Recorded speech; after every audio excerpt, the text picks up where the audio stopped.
everyone. What day is it? Tuesday. Happy Tuesday. I'm so excited to be able to show you the inside of this organ. I'm not sure that this has ever really been done, that anybody even knows what's inside here. Even some of my closest friends who are here helping me today had no idea what's inside. So I hope you're excited for a huge day in front of us to be able to talk about this. We are live at St. Andrew United Methodist Church here in Plano, Texas. Julie is manning the camera. Huge shout out to Julie. We've got Lucic over on the organ herself to be able to masquerade for you all as an organist, so I can demonstrate a few things when we're inside. And Julie's been able to show you the inside. Some of you don't always get to see what the space looks like from the front, so we'll do a little pan as well. This is what the choir gets to look out and see. I'm standing in the choir loft right now, and it's a great chance to be able to look out and see all of those smiling faces. Unfortunately, it has been very empty in here as of late, and we're all very anxiously awaiting the chance for us to be back together to worship. So this instrument is a lot bigger than perhaps it looks. So I'm standing up here so you can get some sense of perspective. When you're looking at these pipes in the facade, these pipes that you see here are 16 feet tall. They represent some of the lower and tallest pipes of the instrument that you can see. You'll notice their shiny nature. This is a polished metal made up of a combination of tin and lead together. We can see, as I was demonstrating on Friday, if you haven't had a chance to watch that video, I encourage you to go back and look. But this is sort of a much larger version of the little pipes that I was able to show you on Friday. And so the air comes up through the bottom of the pipe, through the boot, through the toe in the bottom, and comes up, and then air comes out this lip through the mouth of the pipe, and is split across the upper lip of the pipe, which sends air up the resonating body in order to produce sound. Pretty cool, huh? Are you guys ready to go inside? Let's go take a look. Now, part of why you can see the outside, you see a little bit more detail perhaps, is because the lights are already on the inside. So usually this door is closed, this magic door, but I have it open. I had it open already. There's a key so nobody can break in, but you'd be able to otherwise open the door and come on inside. Welcome to the inside of the pipe organ. So every instrument is handcrafted and very unique, and this was built to specification in this space by the organ company Létourneau out of St. Hyacinthe in Canada, near Quebec. And so what you see here is kind of the underbelly. You don't really see a lot of pipe work, but what you instead see are a lot of wind channels that help provide air to these pipes. So the organ is essentially a wind instrument as opposed to the piano, which is a percussive instrument where there's a hammer that sets a resonating body of the string into action. In here, we're able to have air that's sent from this point of origin to all of these wind chests in order to provide air to all of the pipes. So as you can see here, these wind chests go all the way down into the floor. And what's hiding down there are a series of 4 wind turbines that are enclosed in soundproof boxes, so that way when the organ is on, you can't really hear it from either the choir loft, and especially not from the congregation. And so air comes up through those and goes through all of these wind channels in order to end up in wind chests. Now I'll ask Lucic to turn the organ on, and if you'll keep your attention on this right here, you will see it inflate with air. Dr. Abrahamian, when you're ready. We hear it whirring, and it's started, and air is coming up. Oh, that's really anticlimactic. It hasn't opened up yet. Wait for it. Wait for it. Ta-da! There are a few other wind chests that had to open first. I'm not often up here, as I'm usually the one that turns it on, so I didn't realize that one waited for a minute. But as you can see, we've now got 1, 2, 3, 4, 5 different sort of wind reservoirs that are creating pressurized air. So what you see on top are a series of levers, words, that add resistance to keep the wind and air pressurized. And so that creates wind pressure which different kinds of wind pressure are needed in order for that much more force to go through. If you think about yourself when you project loudly, you're using a lot more wind pressure from your own body in order for it to sound. Well, this is a very large space, and so there's a fair amount of wind pressure that's needed in order to go out to the other side. Now, as you'll notice, as you look up there, you're able to see these are some of the stops that control when we pull on the stops. These, through electricity, allow us to stay connected. Now, in olden days, we were using tracker organs, where everything was connected by wooden dowels from where you sat. So really, the organ console itself, in a lot of these historic instruments, are right up by the pipes.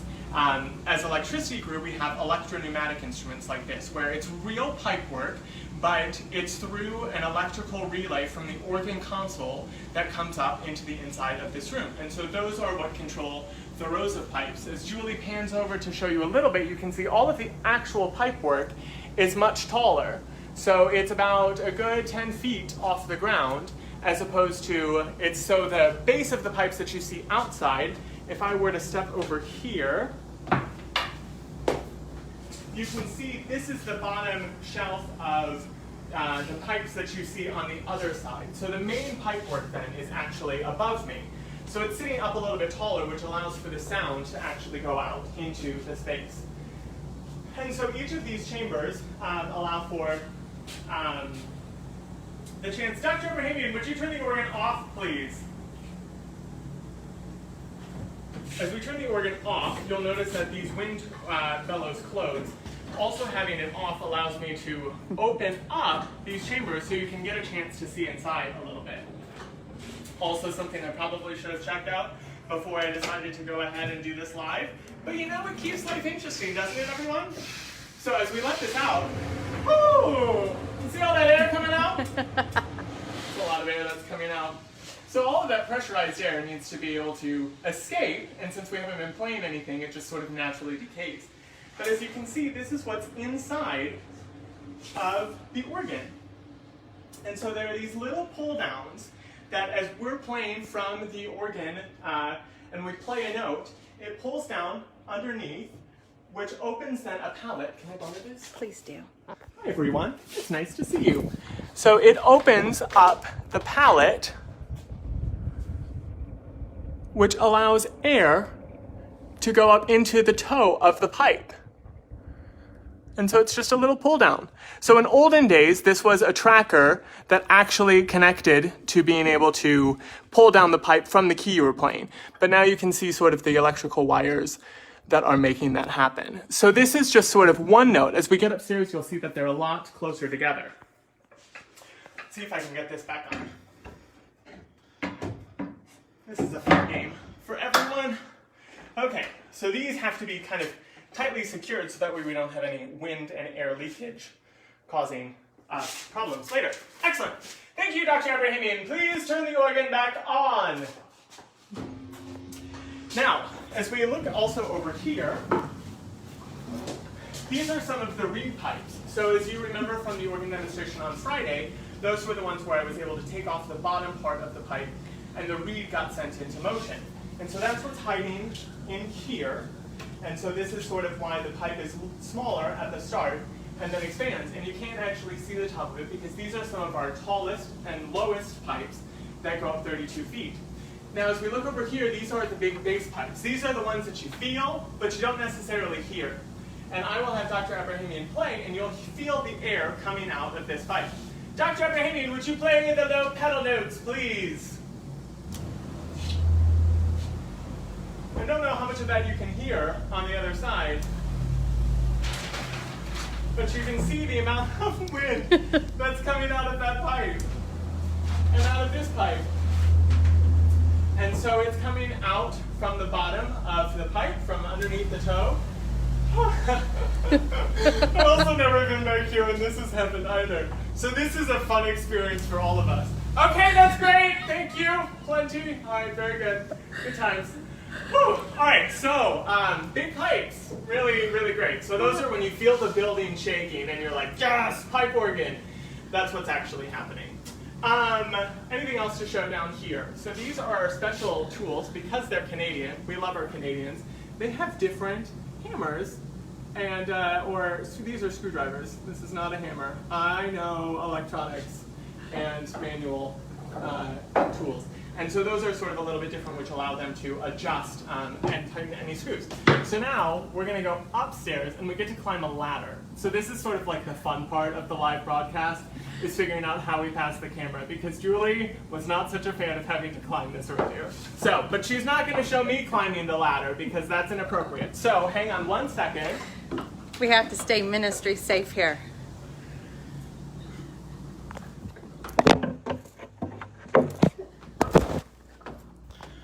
Ta-da! We did it! All right. Thank you. Thank you, everyone. Thank you for putting up with that. Welcome to the upstairs of the organ. So this is where we get all of our 4,335 pipes. So you can see not all of them are as large as the ones that you saw down there. Many of them are actually quite small. And so this is the grate. This is the sort of grate division, the main backbone of the organ, the loudest part of the instrument. And if I were to turn around and look out, you see the back of some of these pipes. And as I hold the camera closer, although it needs to like refigure out how to focus because it's trying to be really cute with its depth of field right now. But you can see out into the sanctuary. So we're a good ways up. You can also look down if anybody's afraid of heights.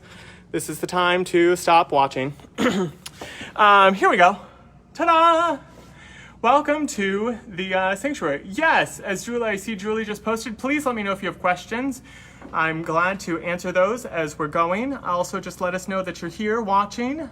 We appreciate that as we try to figure out how we take attendance for some of these things. So, these pipes, you can see some of these are helping wind come from the a different direction. So instead of using wood, it's using more of a tube to connect. This is where the festival trumpet pipes are. So you can see these are the ones that stick out horizontally from the instrument. There's a picture of the cross. Excellent, excellent. Now, as you can see over here, these are some of the taller pipes. And there are more. These are the top edge of some of the other pipes. Now, across the back, as you might have noticed, are additional boxes with all of these swell shades. I've asked Dr. Ebrahimian to help us with this division in particular. This is the swell division.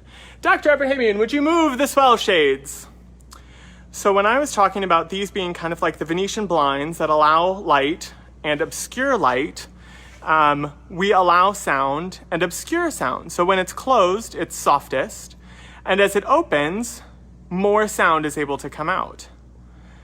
So those middle pedals that you saw me using on Friday is what controls all of that. Let's go take a look inside of that, shall we? If I can manage to come over here without falling down. So we have a little ladder. So if you think about it, at some point, somebody has to come in and tune all of these. And I'm very grateful to Jason Alden, who takes care of this instrument so beautifully for us. But this is climbing a little ladder to step onto a little platform. Woo! In order to be inside the swell division of the pipe organ. And so now you can see from the other side, these swell shades opening and closing. So when they close, I'm now inside of the box. And so this is the little motor that controls. You can see that moving right there. So that's pulling on a pulley, which then allows these to open and close. And so you see many of the different shapes. You see some of them have little caps on them. Some of them are cone shaped and tuning. You see some of those wooden pipes back there that have little stops in them. All of these different shapes create different sounds, the different colors that we have on the organ.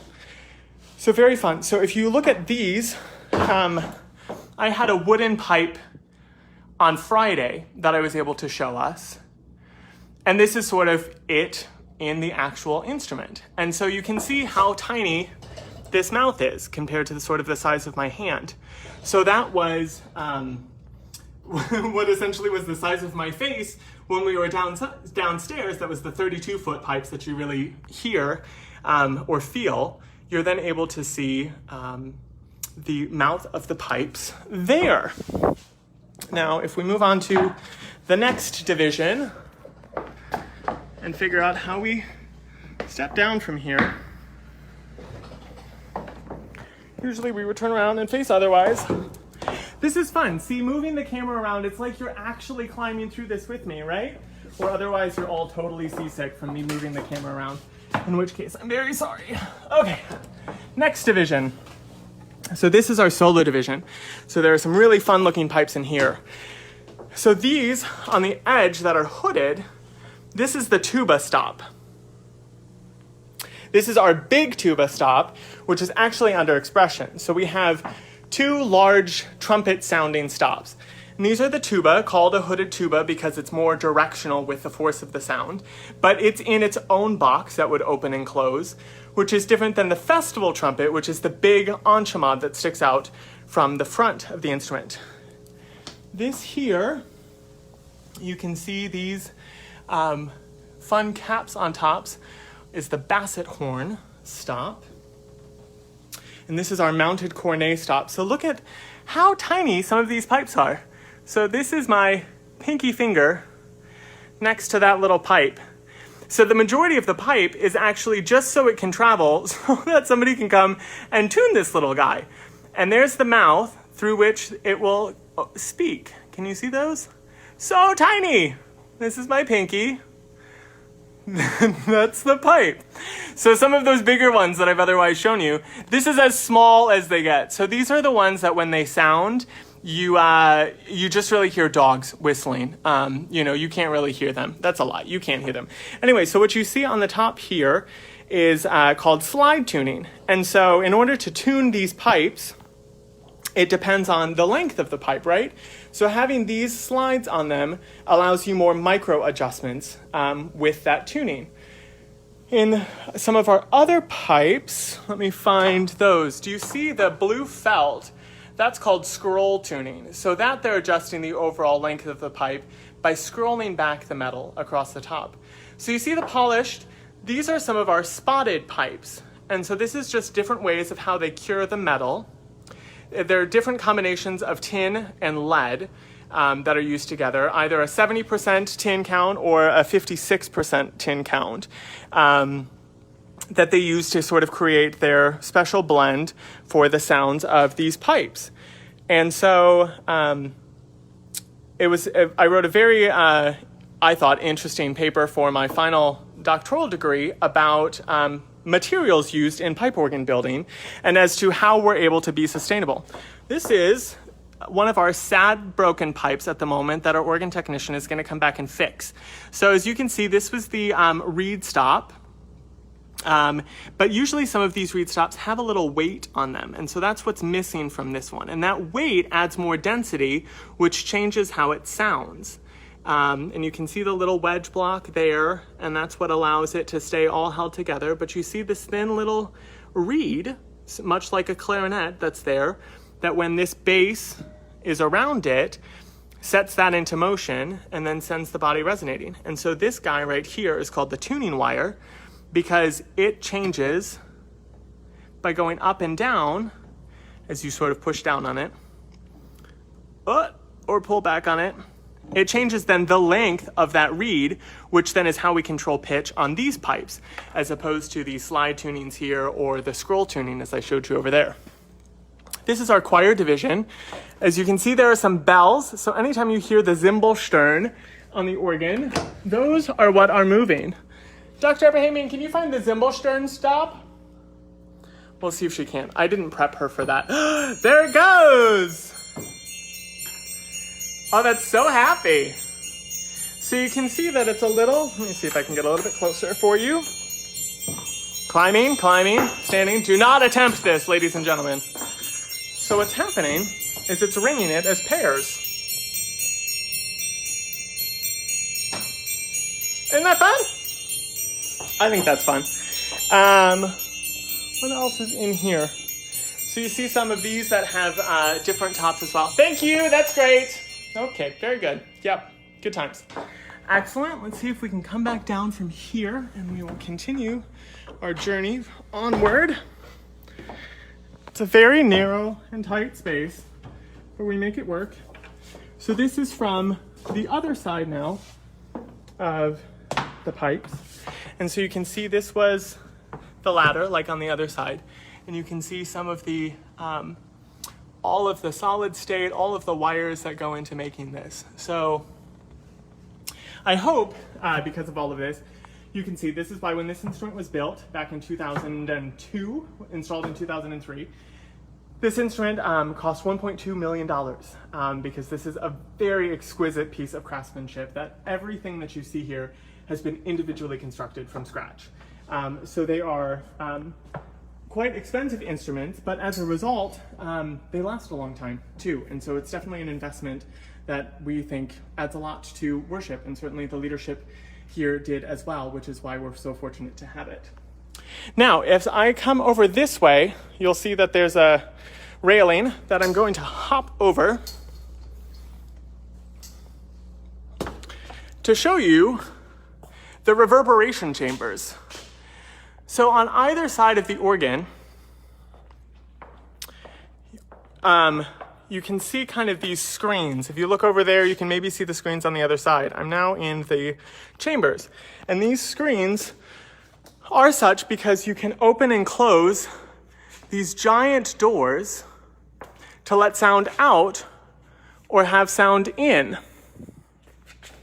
So now it's closed, so then there's not as much reverberation.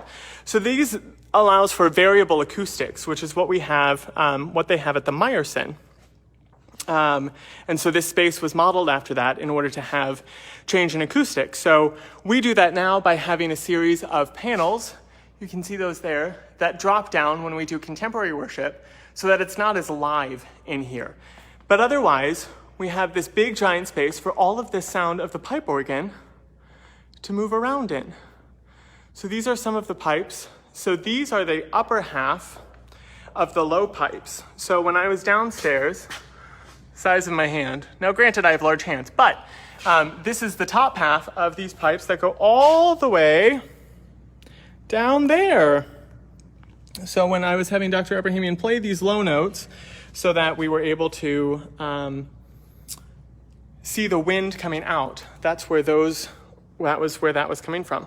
Now this door is goes into what used to be the screen rooms. So the screen rooms, as you can see the TV screens that are there now, these are currently LED screens that happened during our latest renovation process. But before that, they were projection rooms. And so that meant that there had to be somewhere for a projection unit to sit. And that was in here. You can see the projection unit would sit there at the top, and then it would go, and that was open, and it was the back side of the screen. It's now been turned into our music library, where our very trusted music librarians take care of us, and this is all of our choral music and other music. Chicken hat, there's a long story, you can ask Starla about that. You can see all of our music in here. Now, the librarians don't have to climb through the organ console in order to get here. That door takes you out to our music and media offices up here on the second floor. So we're now sort of at the level of the the first balcony. So you can kind of see that from this direction over here and be able to look out.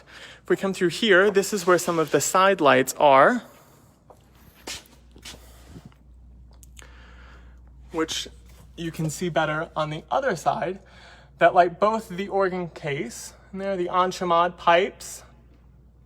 It's where the choir sits, and then the view out to the side of the church.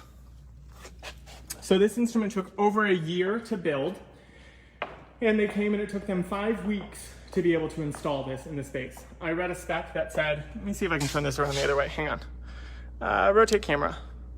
Then I can make sure I'm actually in the shot talking to you. Hi.